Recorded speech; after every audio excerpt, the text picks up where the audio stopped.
Wait a minute. That's not the movie poster I remember. Isn't the robot supposed to be holding Scarlet there? Oh, another of the studio's requests. They made some market projections and decided this image would sell more copies to future demographics. All right, we're going to start the commentary track now.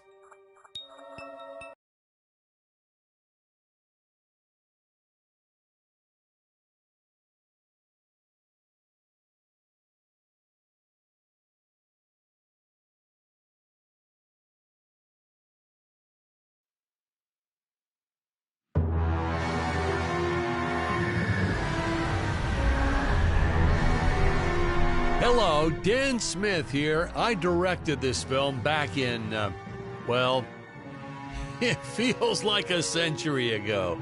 Yeah. The studio asked me to provide a commentary track for the DVD release.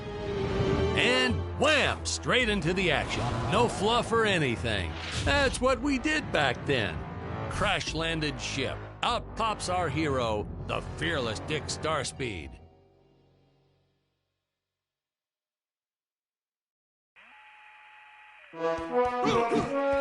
The ship's velocity reactor is damaged. I believe that I am stranded on an alien planet. Played, of course, by actor Jonathan Digby. Went on to some minor roles after this. Such a shame. I thought from day one this guy's got leading man written all over his face. I'm often asked why Dick breaks these boxes. He actually ad-libbed it. I told Jonathan, always keep things exciting.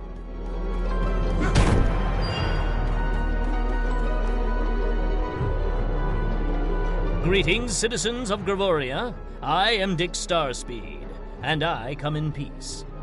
Probably shouldn't have had Dick draw his weapon when he was talking about peace. Well, maybe one day we'll go back and CG it into a sandwich or something instead. Ha! Just kidding. And this is what people pay to see. A no-name middle-aged B-list actor duking it out with stuntmen in costumes. Such stunning choreography. Now the extras in those robot suits really knew how to take a punch. Oh, literally. I told Jonathan not to hold back. Give it all to him. Kick him in the nuts and bolts.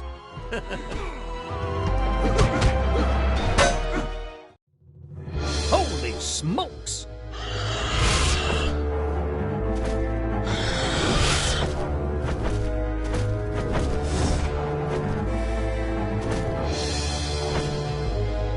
If I land squarely on that grain silo, I should survive this fall unscathed. I shouldn't say this now, but you could actually see the strings if you squinted hard enough.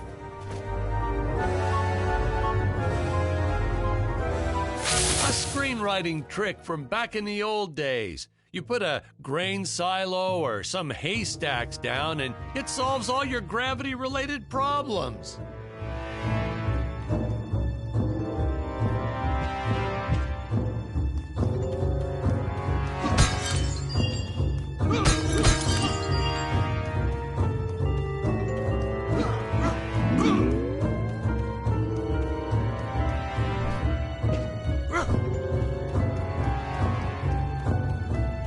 It appears some of my equipment was lost when my ship was shot down. But what luck! This high-tech scanner reports that my ray gun is nearby.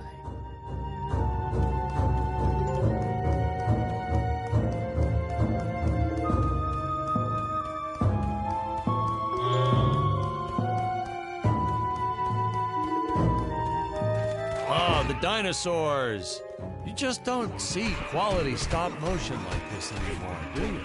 Someone actually sat there and moved them, frame by frame. Today, it'd be done with computers, but where's the artistry in that?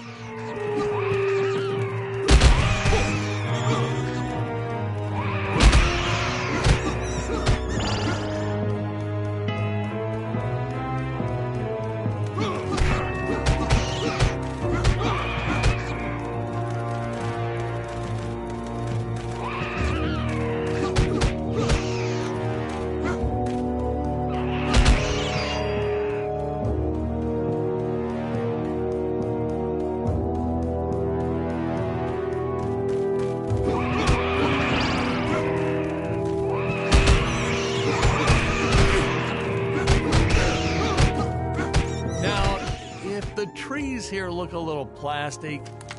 Well, it's because they are. I took them from the set of my last film, Vampire Island 2. We got our fair share of nasty letters from scientists complaining about our portrayal of the dinosaurs. Was news to me. Apparently, these stegosauruses weren't meat eaters. Must have preferred shellfish or something. Wow, how do they know? That's what I say.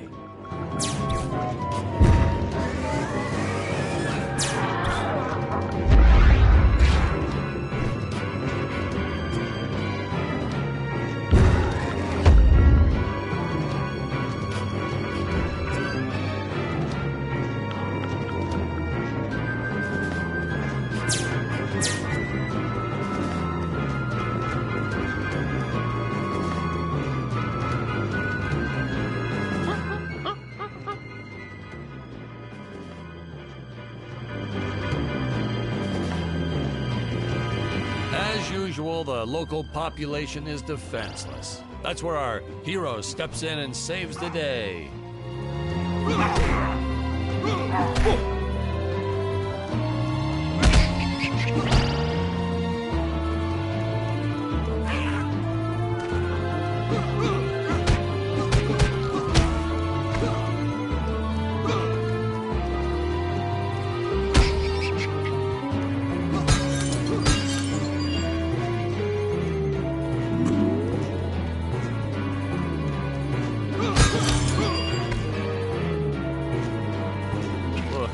We put Jonathan through a lot shooting this film. He wasn't the best actor, especially when reacting to getting hit. He's what you call a flincher. So I told the stuntman to really just go to town on him. It's the only way to get an honest performance sometimes. Our props master tried to make the weapons soft, but there's only so much you can do. Lucky for us, Dick's entire body was covered in that spacesuit. That thing was a lifesaver when it came to hiding bruises. How curious. They dissolved into what appears to be gold. You'll notice the gold disappears when Dick touches it. We had a deleted scene that explained he's actually teleporting it back to his ship. It's funny, no one ever questioned how Dick was able to walk around with an infinite amount of gold on him. We had to redo these shots. Our first attempt was kind of a disaster. We tried using real apes, thought it'd cut down on the costume budget a bit. But have you ever tried working with apes? They are the worst actors ever. They don't sit still for a moment, and the second you take your eyes off of them, they're flinging their feces all over the place. Jonathan refused to work with them after he got well, let's just say that he had to take more than a couple of showers one day. You know, you never forget the smell of monkey poo. We steam cleaned the studio top to bottom. Still never got rid of it entirely. All through the rest of the shot, we kept finding those little surprises hiding inside various props. Boy, were those the days.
really top-notch stop-motion effects, huh? Unfortunately, we skimped on the Dick Starspeed puppet a little. The Earthman is not for you to eat, fiend! Oh, this was groundbreaking. We had the woman rescuing the man for once. We were really ahead of our time with this scene, but well, then again, I've always been rather progressive.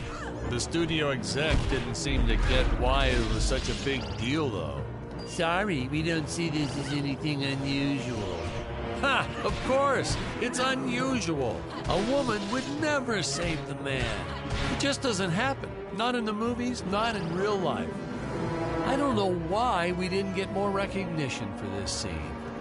Well, I guess I was just a little too ahead of my time. Thank you for saving me, strange woman. What is your name?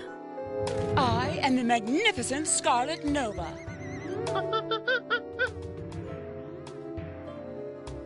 Do not question my motives. Just be happy that you are still alive. I must speak with my father at once. I shall teleport to his chambers.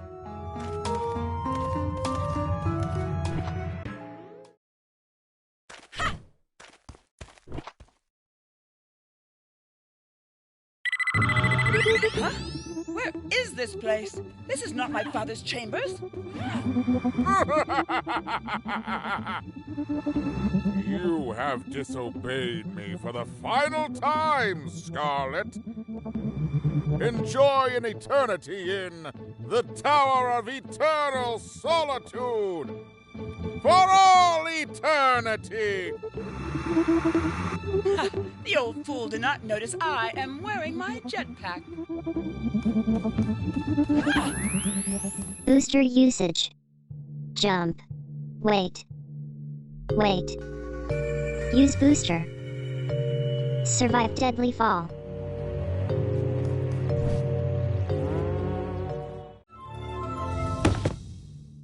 Hey, now what's going on?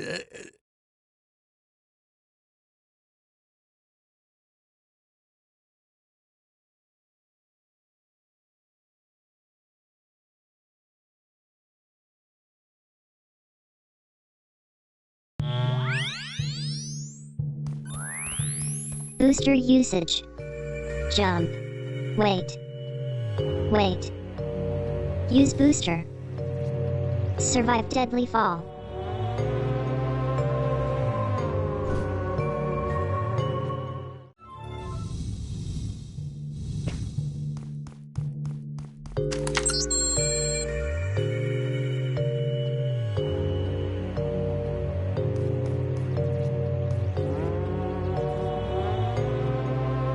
Scarlet didn't quite realize she needed to shoot those energy orbs down below.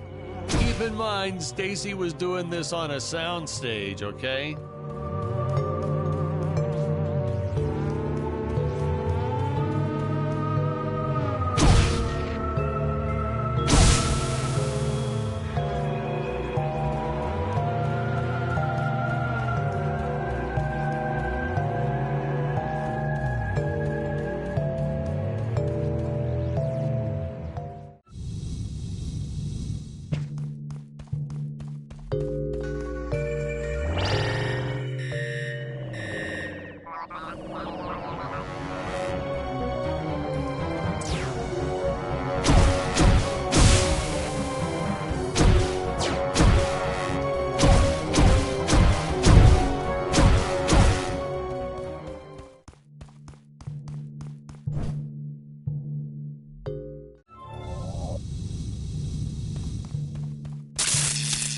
The energy imps, such a neat effect.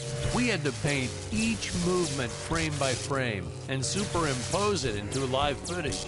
We were pulling all-nighters for weeks. Well, when I said we, I meant the artists. I'm pretty much useless if I don't get a solid 10 hours a night. But they were at it forever. They had to redo it all because I accidentally told them red instead of blue the first time. Artists.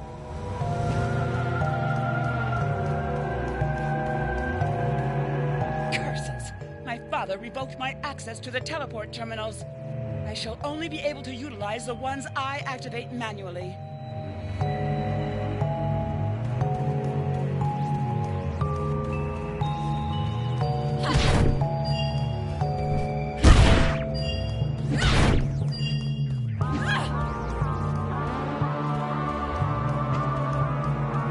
Man, some of these shots are dragging on longer than I remembered.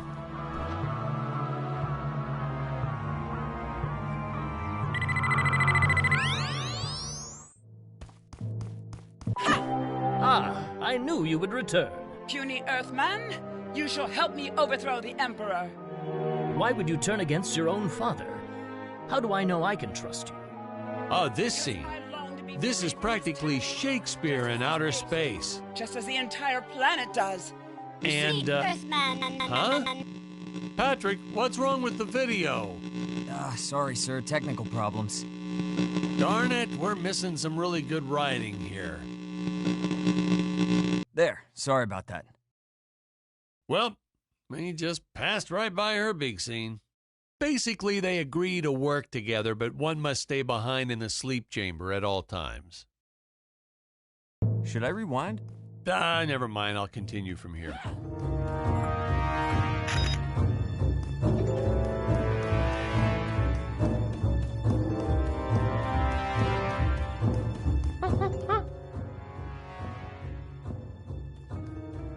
Right from the start, our budget was a little tight, even by standards back then. To make do, Tony shot a couple scenes in black and white. Originally, he intended to use it for flashbacks.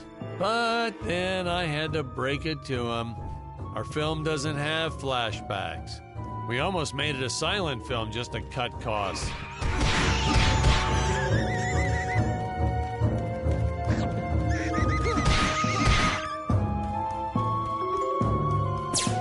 I felt it was an absolute necessity we have a T-Rex in this film, but we got this Serato thing instead. Of course, I went through the whole production thinking it was a T-Rex because, really, who can tell the difference anyway? It would appear that now is the time for us to climb the deadly Tower of Monsters.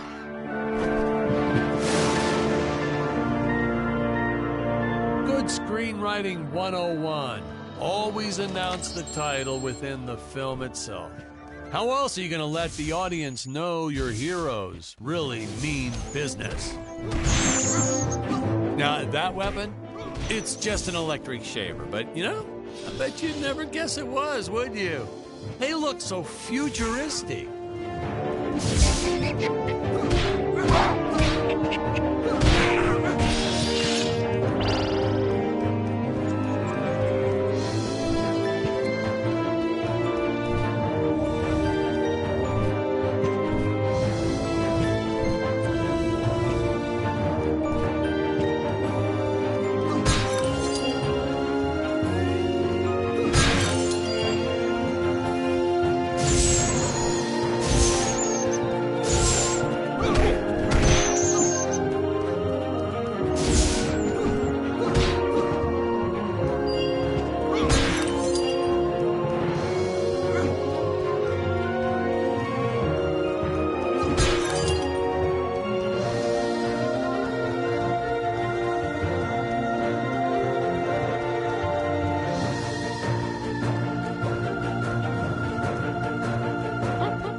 Use of that one at some of our meetings with the studio. Oh, you'd like to see records of where our budget went to this month? Sure, let me get that for you right now. Boom, boom. Yeah.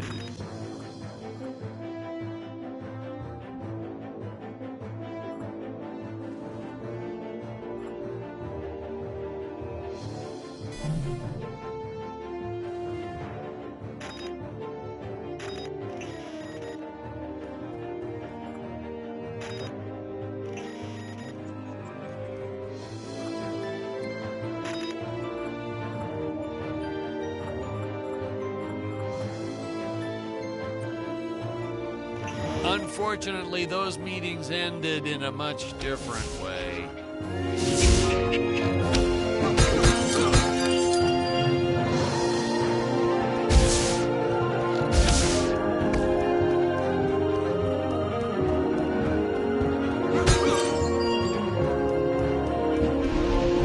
I know a taxidermist who helped us out with these bat creatures for real cheap. He's not good.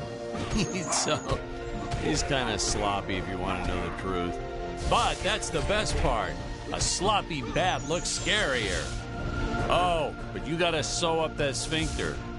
Just trust me on that one.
Squids. Some board member had these nephews who really wanted to be in the films. They made me cast them as squids. Whatever happened to artistic integrity? If you're going to cast a role not on merit, at least let it be a hot female role.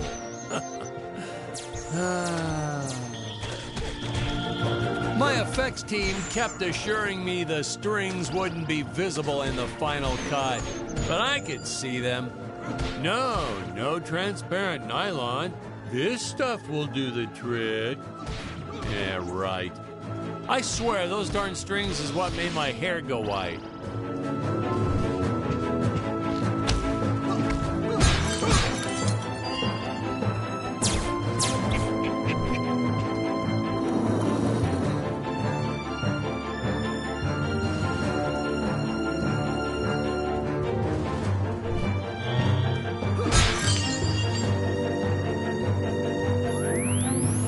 Teleport usage. Jump. While in the air, use teleport. Quickly return to upper floor.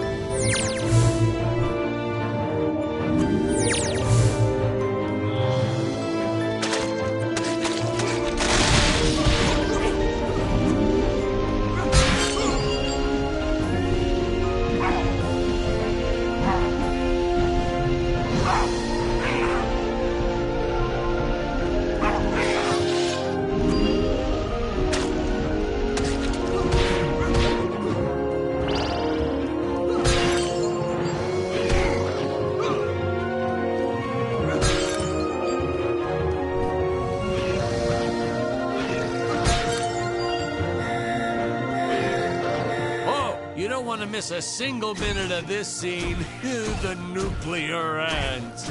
Hey, we need to remind the audience our heroes are climbing a tower. So I needed something that would stick to walls. Originally, we had these web-footed what-have-yous. Not very scary. And then I left some cake out in my trailer, and it was crawling with ants in the morning. And that's when it hit me. What is the most obnoxious thing in the world?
Oh no! This head belonged to my co-pilot robot. He was the most loyal companion in the galaxy. Dick. Malfunction. Dick. Malfunction. These Gravorians will pay dearly for this, my friend. Now, what's a space adventure film without a trusty robot sidekick, huh? Am I right? In the original draft, we had Dick and Scarlet team up with an alien from the planet's surface. You know the type, pointy ears, wise and emotionless. But then we came to our senses and realized that a giant tin can robot's way cooler. Besides, everybody was doing the alien thing back then. You know me, I'd rather be a trailblazer.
The insurance company made us install those safety guards after our actors fell off the set one too many times. Granted, they kept falling off even with the rails, but thanks to how the contract was laid out, we were no longer liable for their injuries.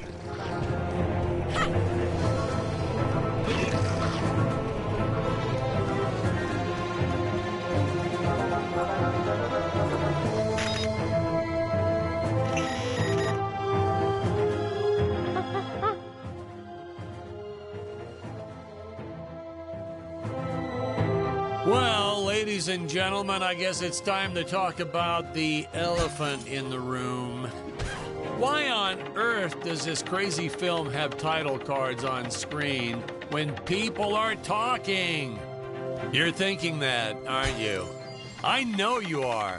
I would be too. Well, we had thought about making it a silent film at one point, so we shot a lot of scenes up close like this, with the dialogue written out for the audience to read. Well, when we swapped over to making a talkie, well, we just decided to keep on going rather than reshooting all those scenes.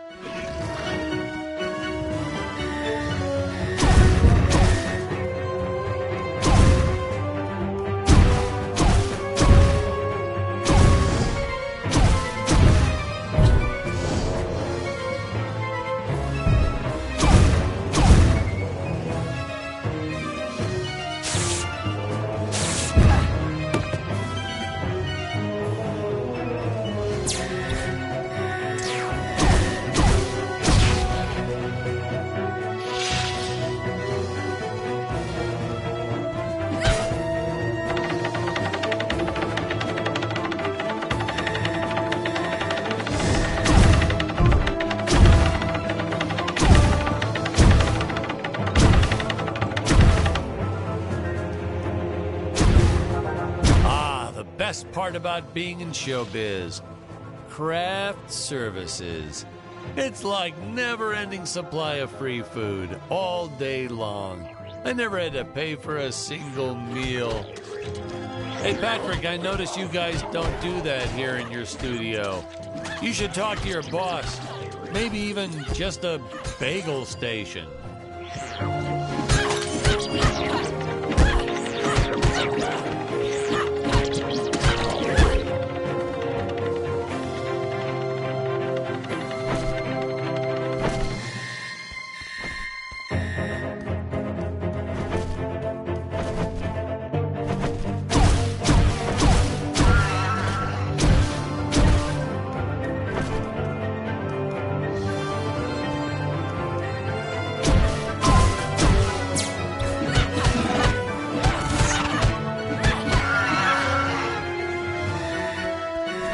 Nitpicking science community also complained about these Terra whatevers breathing fire. Like there's fossil evidence of dinosaurs not ever shooting fireballs. It's not like I gave them neck frills or had them spit poison or anything ridiculous like that.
As luck would have it, the next lot to ours was filming some horror movie set in Transylvania. So we signed a soft contract with them to use their set after they wrapped for the day. And by that, I mean we kind of snuck in and filmed it real quick when no one was looking. I had my assistant Phyllis keep a lookout for the security guard.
Most days, the effects team really nailed it. Dinosaurs, saucers, hey, you name it. But these, deflating rock boulder cubes, not their best work.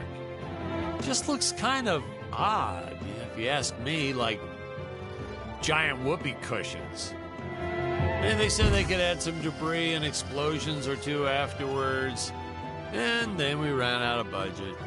Well, to be fair, we ran out of budget several times, but still, I lost a lot of sleep over these rocks.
Oh, no, Patrick, you got the wrong footage again.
Originally, we shot this scene with Scarlett using the landmines, but then I came to my senses and we reshot with Dick. I mean, a woman using high explosives? This may be a science fiction, but we have to keep things at least somewhat believable. Hey, most days, the effects team really nailed it. Dinosaurs, saucers, hey, you name it. But these, deflating rock boulder cubes, not their best work. Just looks kind of odd, if you ask me, like giant whoopee cushions. And they said they could add some debris and explosions or two afterwards. And then we ran out of budget. Well, to be fair, we ran out of budget several times, but still, I lost a lot of sleep over these rocks.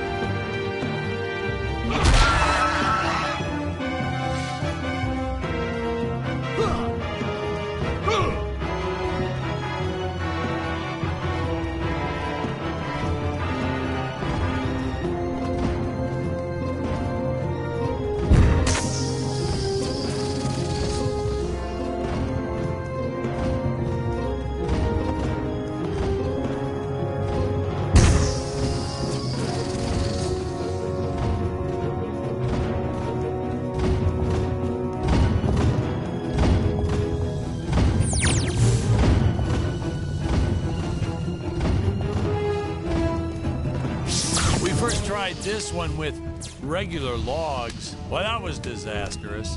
I'll tell you, never mess with physics. It was kind of, well, to be frank, it started out nice, but then, well, it was a death trap. Just plain and simple, it was a death trap. Poor kid holding the boom almost broke his leg. Guess he played basketball in college or something, because he leaped right at the last second. Whew, crisis averted. My props guy wanted to swap them with some spongy material for safety, but I had a better idea. Let's set the logs on fire. Then the crew will be sure to be safe dealing with them.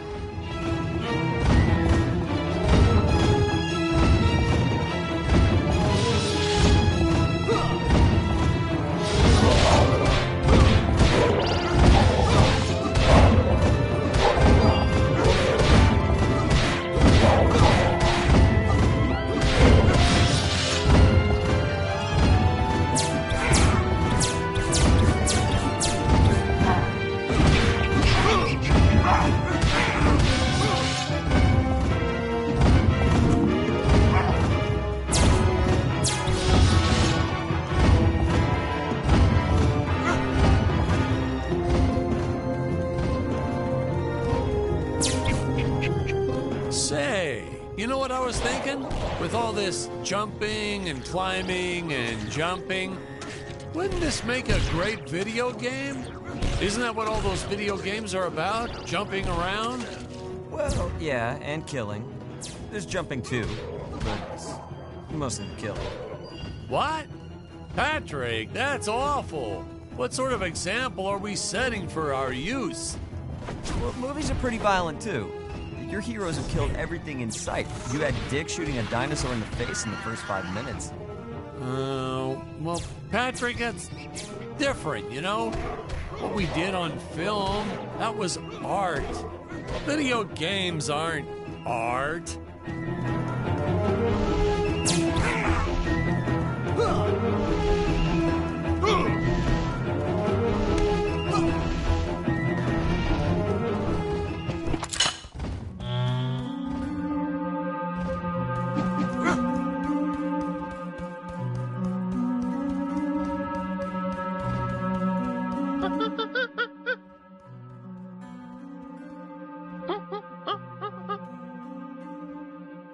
Funny story about the two caged apes in this scene. I had completely forgotten about them when we wrapped up filming on the set. Then we spent the next day doing a location shoot. So, suffice it to say, our return to the studio was met with a couple of grumbling tummies complaining about unsafe work conditions, human rights, yada, yada, yada.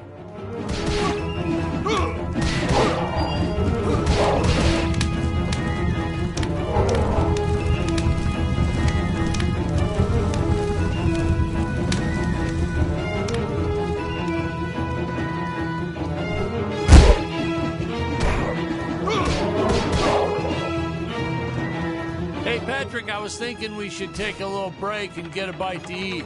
You like Chinese? I know a great takeout. Well, we're not scheduled for a break for another few hours. Nonsense. Hey, you have to try the shrimp. It's the absolute best. But, oh, hey, I feel like I should warn you. Gives me horrible gas. But that's okay. We're friends, right? Really, sir. Studio time costs a fortune. Let's just stay on schedule. Good thinking. We can grab a real dinner together and go out for a night on the town, yeah. Two young bachelors on the prowl. Say, where do you youngsters go these days?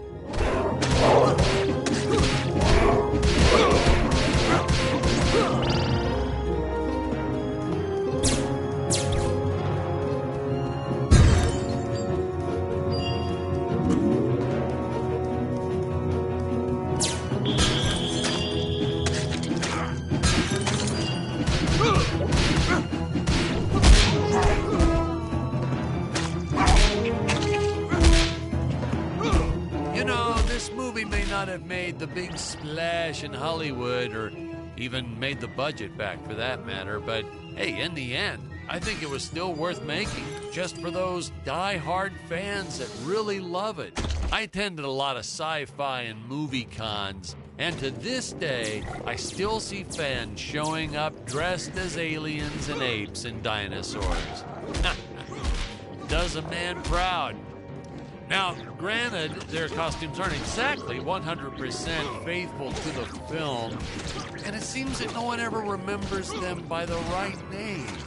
But still, knowing that we still have fans like this promoting the film decades later, it puts a tear in this old director's eye. I get all emotional.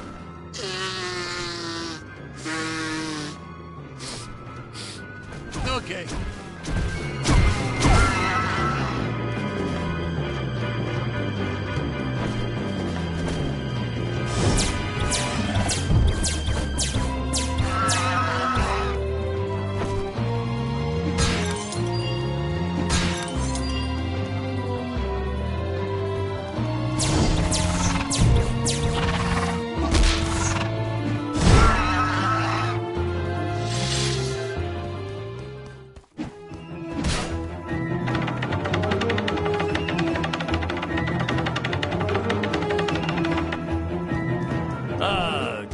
His insistence on lens flare.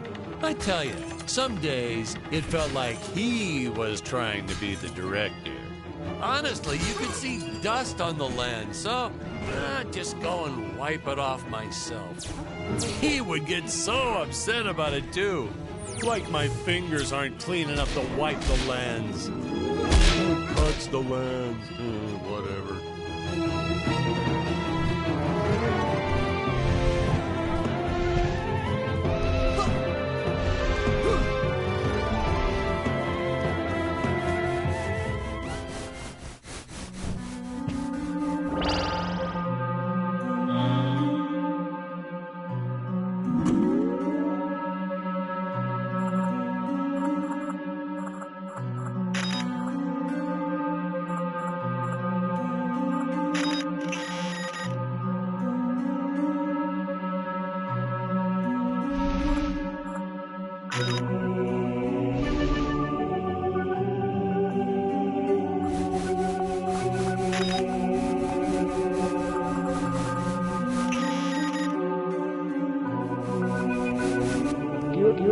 Danger.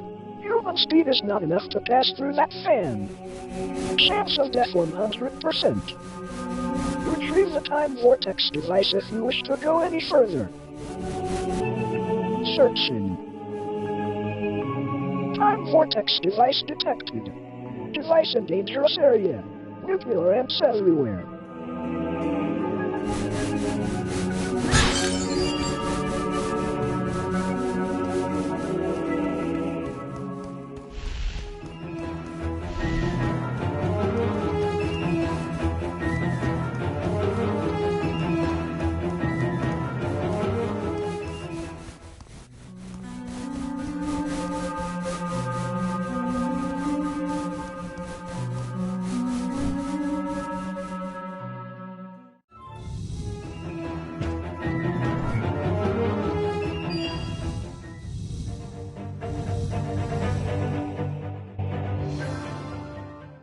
Ooh, the fearless sea monster, always patrolling the shore, eagerly awaiting for his next meal.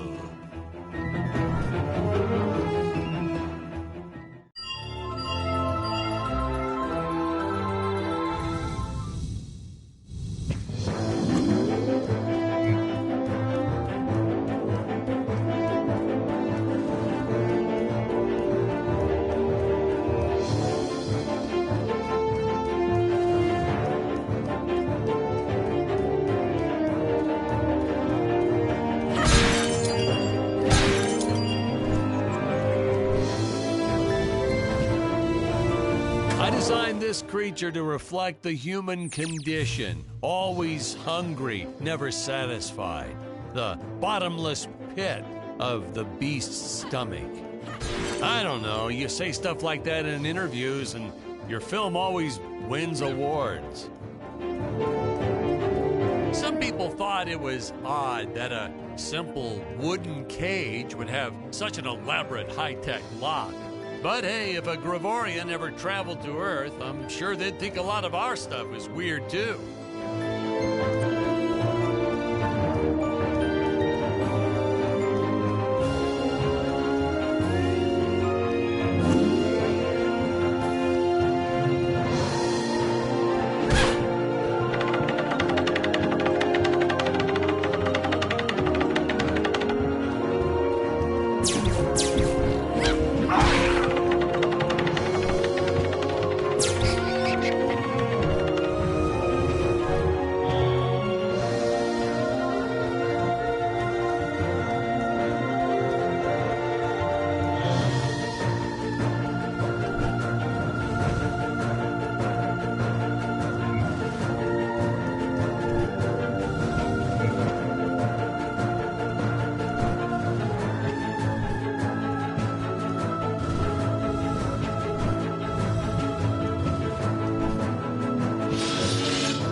Some real action.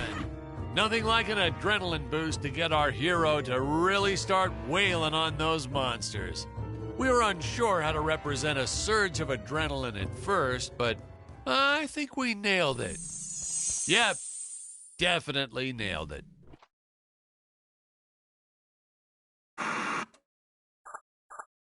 So, do we get any backstory on Dick? Why'd he travel to Gravoria in the first place? Did he do any research before landing there? Did he have a specific mission in that region of space?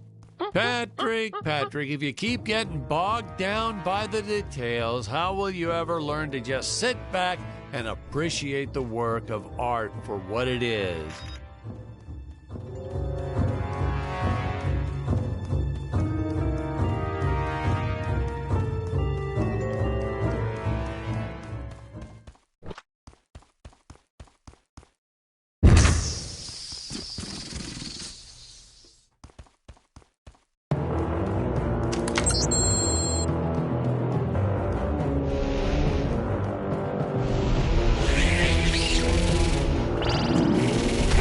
Tip, ladies and gentlemen, no matter how sunny it is, don't store your papier-mâché props outdoors.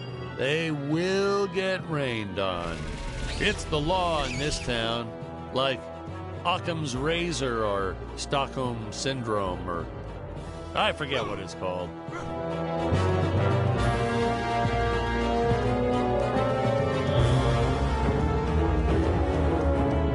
What in the cosmos? It's my co-pilot's body! I believe that I can repair him. Oh no! I am trapped!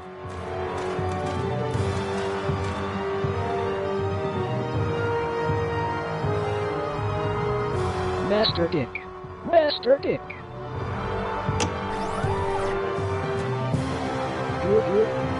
Functions restored. Threat detected. Must eliminate. Fun fact, we actually had an actor inside the robot suit moving him around. I bet you thought it was an actual robot, huh? That's how good he was. No rest breaks or anything. Hardest working actor I've ever met. What a trooper. It was a shame we couldn't afford to pay him. And of course, since he wasn't on the payroll, I couldn't officially add him to the credits. But still, what a trooper. Wish I had a dozen actors like him.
dangerous radiation detected.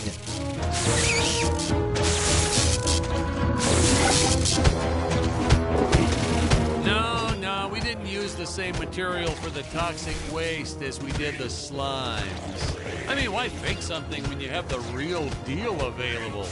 We found a place where people were just dumping the stuff away for free. I was hoping the crew members handling it might get some cool superpowers from it, but no, nothing like that.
I will strike down upon you with great vengeance and furious anger.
Oh, Robot, you're all right! And you saved the day. You're threat eliminated. Looks like the Emperor's days are numbered. At long last, we have assembled our team. A lot of reviewers and fans, too, always wondered why we shot so few scenes with all three heroes in it together. I mean, we did our best to explain it. Something about the sleep chambers or staying back to protect the ape village. Really, it was just logistics. Jonathan had bowling league on Tuesdays and Thursdays, and Stacy had her karate Monday, Wednesday, and Friday. Honestly, we almost never had all of them on the set at the same time. Our robot actor was in some religion that only allowed him to work on Sundays. I'm still a little skeptical about that one, though. Sir, it's just a guy in a suit. Couldn't you have gotten just about anyone to stand in as the robot? See? That's why you'd make a horrible director, Patrick. His touches were subtle, to say the least. But he really brought a lot of character to the robot role. If he was so indispensable, how come he didn't list the actor in the credits? Well, let's just say it was an oversight. But I've learned my lesson. I only made the mistake 6 more times throughout my career.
We shot so much of this film outside, it was a nice change of pace doing interior scenes like this.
No, another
these rickety old things, the higher up they went, the more they sounded like they were going to fall apart.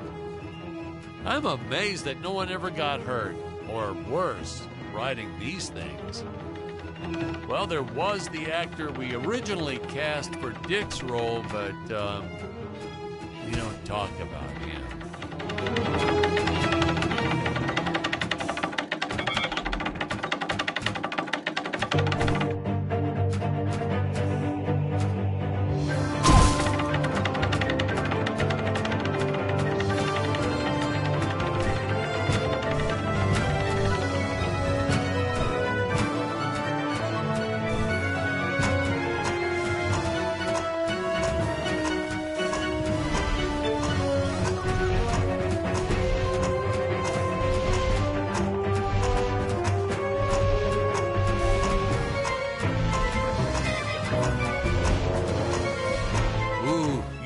Start to get a sense of how high up our heroes have been climbing here.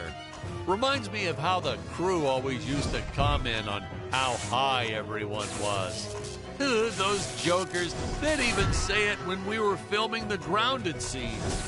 And they all giggled like school children whenever they mentioned it too.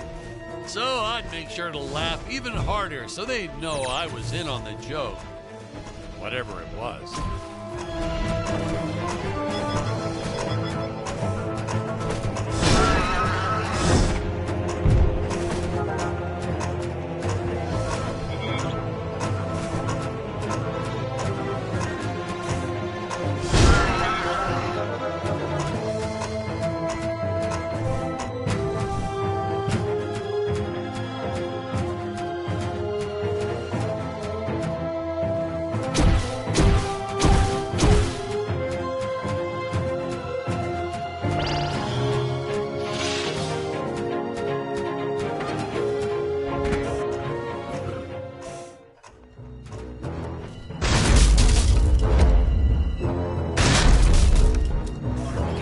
This beast here. I must make for higher ground.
Bits and pieces around and created whole new scenes. We were efficient. I adopted that technique to my wardrobe too. If you mixed and matched sufficiently, you could get by for years on only a handful of shirts and underwear.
Yeah, don't worry, I have the right clip now.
So many scenes of your actors dying anyhow.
I can never get enough of these free-falling shots. Something so invigorating and freeing about them.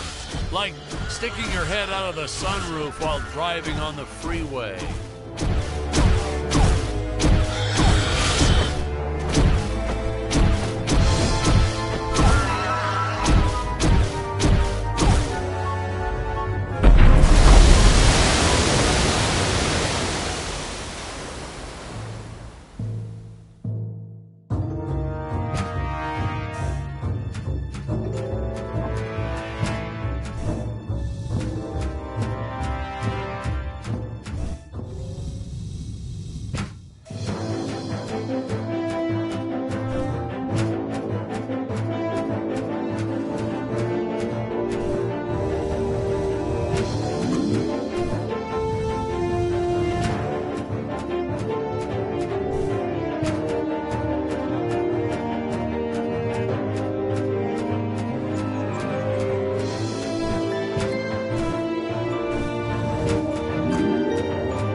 I hear modern science fiction directors sometimes put the lens flare in on purpose. Why on earth? What's the next trend? Dead fly on the lens? Jeez. Watch. You won't believe me, but you just watch. It'll happen. Some big shot will do it for one scene, and the following year, everyone will be doing it.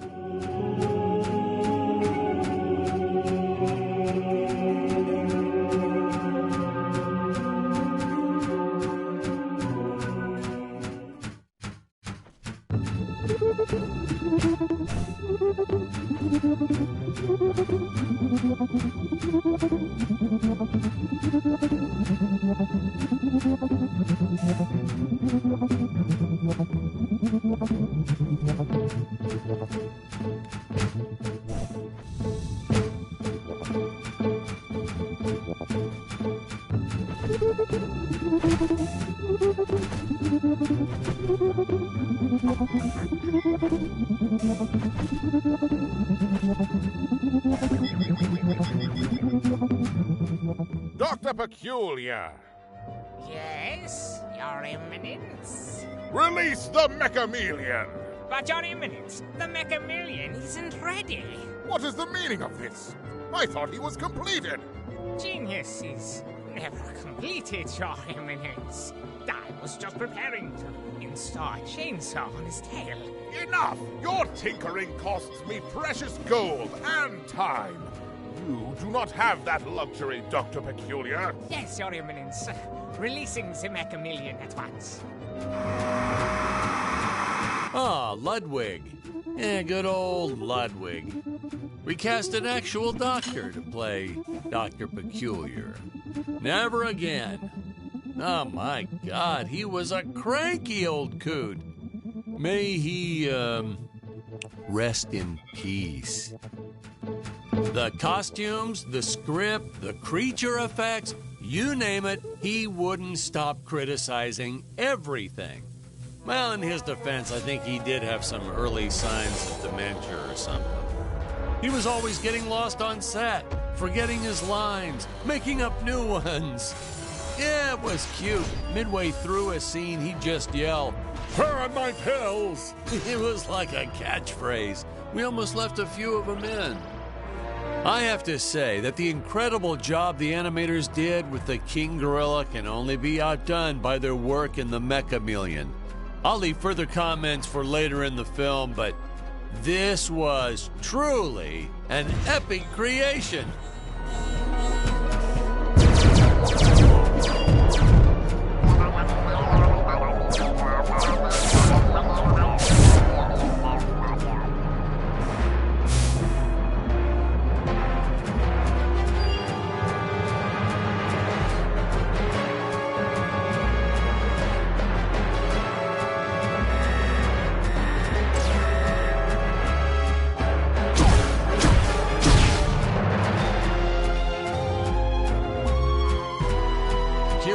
our first glimpse of a technique I used throughout the movie. Want to make a big scary monster look even more menacing? Put it in a dome. Monster doesn't look scary enough already? Put it in a dome. Want the audience to know when a monster really means business? Put it in a dome.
Oh, these guys were just adorable.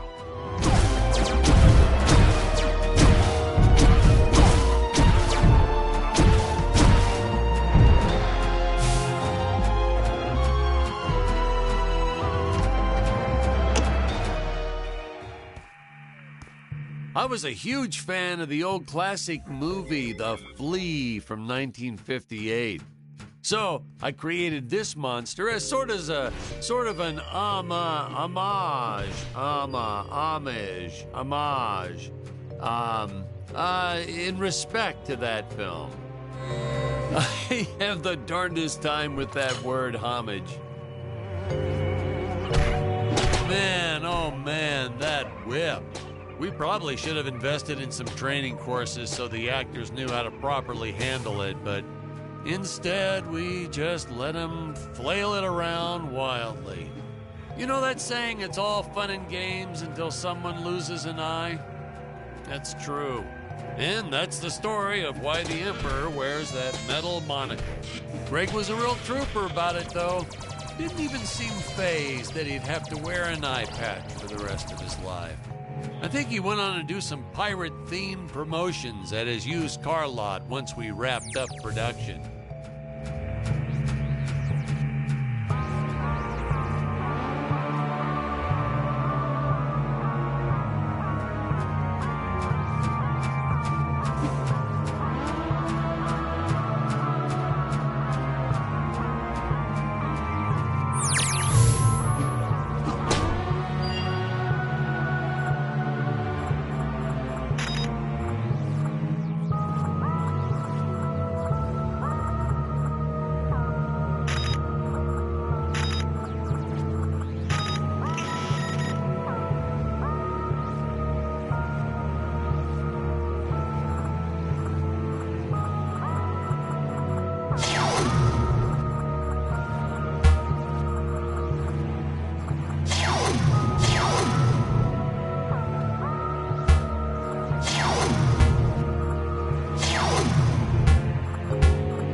Hey, is this thing on?